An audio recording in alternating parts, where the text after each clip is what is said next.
Bien-aimés, vous savez, pour que certains peuples attirent la grâce de leur Dieu ou des dieux, qu'est-ce qu'ils font? Ils procèdent à des sacrifices d'enfants. Ils font des choses. Et c'est pourquoi vous allez comprendre, là Dieu a dit, même dans le cadre d'un mariage, il n'y aura pas de relations sexuelles pendant la période d'écoulement de sang. Il n'y en aura pas. Parce que Dieu protège une chose qu'il a lui-même rendue légale et il désapprouve une chose qu'il a rendue illégale. Qu'on ne vous trompe pas, la loi de Dieu n'a pas évolué avec le Nouveau Testament. La loi de Dieu s'est confirmée et c'est pour ça que Jésus est mort à la croix. Oh, donne-moi un amen. Et ces choses dérangent plusieurs personnes. Des pactes, même dans la sexualité, il existe des actes sexuels. Il existe des temps sexuels. Il existe, permettez-moi de le dire sans me gêner, il existe également des entrées sexuelles qui sont en réalité un pacte, mais on ne vous le dit pas. Il va te dire, oh j'aime comment tu as des formes, j'aimerais faire ça par derrière. Et puis un autre pasteur va te dire, c'est quand même ton mari, accepte. Il est ton mari mais il n'est pas ton Dieu. Ah, donne-moi un amen. Et je vais te dire, et je pèse ce que je vais dire, je préfère quelqu'un qu'on répudie pour avoir obéi à Dieu qu'une femme qui garde son mariage pour avoir désobéi à Dieu. Et peu importe la qualité de celui qui vous dit ce n'est pas un péché, qu'il commence d'abord par arracher les pages de sa Bible, qu'il commence par arracher Romains 1 à partir du verset 26, qu'il commence par arracher toutes ces choses. S'il ne le peut, alors il n'a pas le droit de le dire. Donne-moi un amen. Et donne-moi un amen. Pensez-vous que parce qu'on est marié avec une personne, cela empêche qu'on sacrifie la personne? Non, on la sacrifie bien, même mieux. Mais qu'est-ce qu'on fait? Parce que certaines positions sexuelles sont en réalité des cultes qu'on est en train de rendre à des divinités.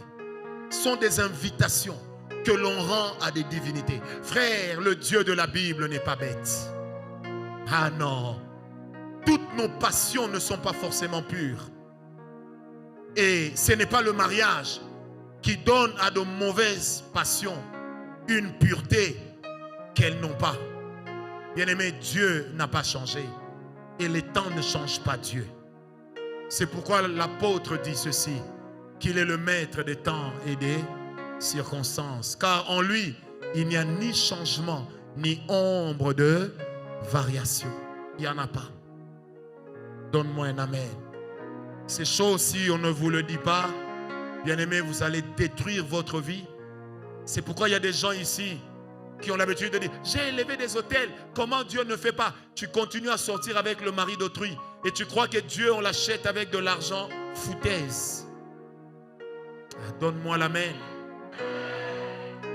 Mais moi j'ai prié, le prophète m'avait dit. Le prophète n'est pas Dieu, il n'est qu'un instrument. Il peut arriver au prophète de regarder son intérêt. C'est ça le cœur de l'homme. Mais la prophétie ne vérifie pas la Bible. C'est la Bible qui vérifie la prophétie. Le jour où on vous donne une prophétie que la Bible n'accepte pas, même si ça vient de moi, rejetez-la. Bien-aimé, Dieu ne taille pas le péché à la dimension de la foi. Non, Dieu voit le péché à la dimension de la chrétienté, à la dimension de notre appartenance à Christ. Pas autre chose. La parole de Dieu, on ne peut pas la détourner, on ne peut pas la contourner. C'est que la Bible a dit non, restera non jusqu'à la fin des temps. Donne-moi un amen. Et c'est par des choses aussi stupides que le diable est en train de conduire de plus en plus de personnes en enfer. De plus en plus de personnes en enfer. Parce que nous voulons tellement nous satisfaire que nous oublions ce que la Bible a dit. Madame, ne donne pas à ton mari ton postérieur. C'est fait pour faire caca et non pour entrer. Donne-moi amen. Vaut mieux un homme qui te dit je te quitte parce que tu ne veux pas me donner ça, plutôt que de rester dans un mariage dans lequel toi-même tu te poses la question, est-ce que ce que nous faisons m'amènera au ciel? Frère, peut-être que ton mariage ne va durer que 20 ans, 15 ans, 30 ans, mais là au ciel, nous y serons pour l'éternité.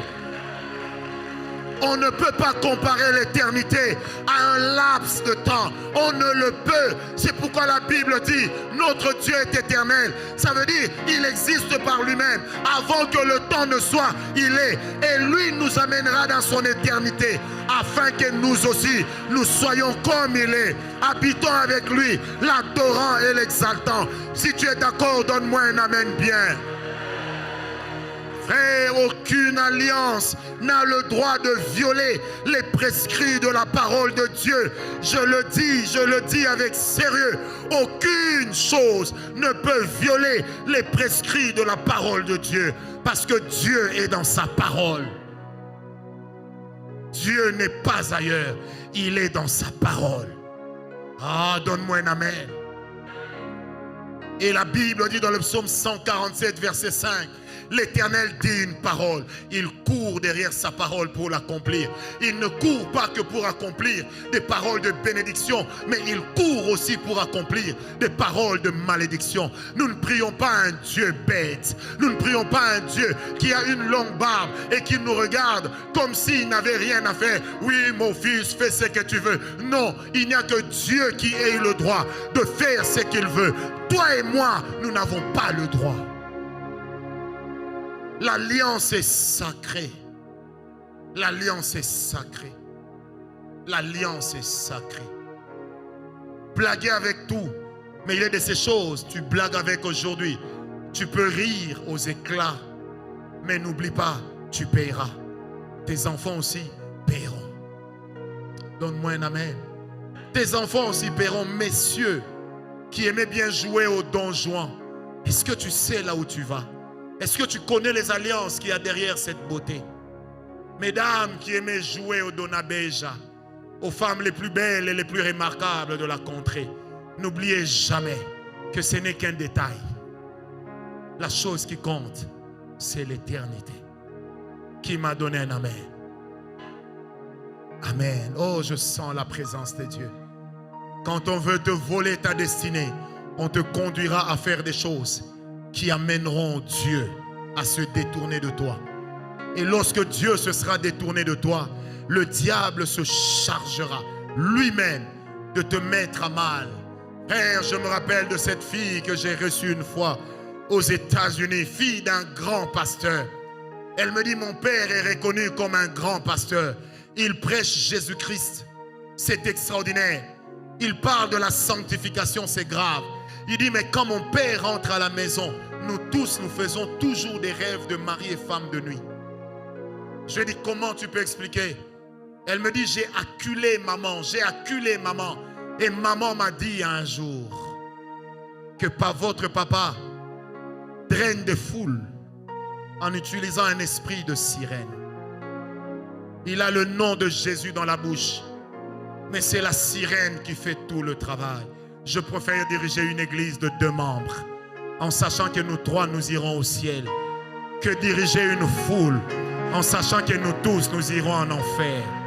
Ah non, frère, les hommes vont nous applaudir, c'est pour un temps.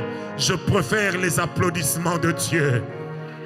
Je préfère le jour où on arrivera devant la porte du paradis, et puis les portes s'ouvrent, on voit je ne sais quel archange se tenir debout, et puis il suffit, et Gabriel, porte-parole de l'Éternel, il vient dire, Francis, entre. Frère, ce jour-là, je vais frimer comme un handicapé de naissance qui vient de marcher dans une campagne de renards bonqués. Même quand vous lui dites, assieds-toi, il veut toujours marcher. Papa, je suis converti pour aller au ciel. Je m'en fous d'être pauvre. Je m'en fous d'être célèbre. Je m'en fous. Objectif, ciel. Et ma prière, frère, c'est que le jour où nous serons devant la porte du paradis, quand je regarderai à gauche, je regarderai à droite, que je vous voie. Que je vous voie. frime fait des fiers, ça passera. Les vieilles personnes que tu vois à côté de toi ont aussi été jeunes. Peut-être que dans leur jeunesse, elles étaient plus belles que toi. Le temps est passé. L'eau a coulé sous le pont. Le ciel ou rien.